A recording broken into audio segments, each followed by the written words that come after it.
Sabi po sa mga naghahapunan, wanted ang isang lalaki sa Cebu City dahil sa mabaho niyang modus. Literal na nagkakalat siya ng dumi sa isang KTV bar at habang nililinis siya ng staff ng bar, ninakaw naman niya ang mga cellphone ng mga empleyado.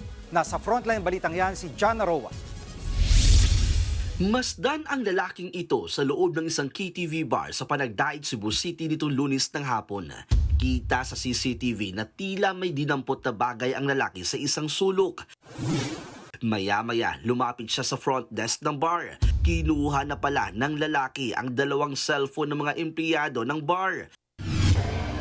Kwento ni Stephanie na isa sa mga ninakawan, mag-isang dumating ang suspect sa bar noong umaga pa lang. Nakipag-inuman daw siya sa iba pang customer, pero hindi na malaya ni Stephanie na nakatulog ang suspect sa KTV room nila. Kinabukasan, tumambad sa mga empleyado ang nagkalat na dumi ng suspect sa loob ng CR at KTV room.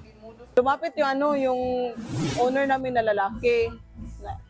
Sabi niya, yung CR daw mabaho, nakakalat yung brief niya. Sabi lang niya na, pasensya ka na ha, hindi ko yun na hindi niya sinasadya. Nakapagbihis na raw noon ang suspect na makunan ito sa CCTV. Ang ginamit niya pang pulang short, ninakaw pa mula sa sampayan ng mga empleyado. Habang itinapon naman niya sa basurahan ang kanyang short at brief na puno ng kanyang dumi. Hindi ko na malayan na talaga yung anong ginawa niya.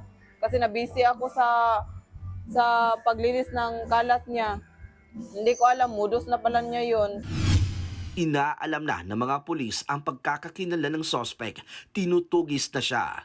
Nagbabalita mula sa frontline, John Aroa, News 5. Mga kapatid, Jiggy Manikad po, iba na ang may alam at may pakialam sa panahon ngayon.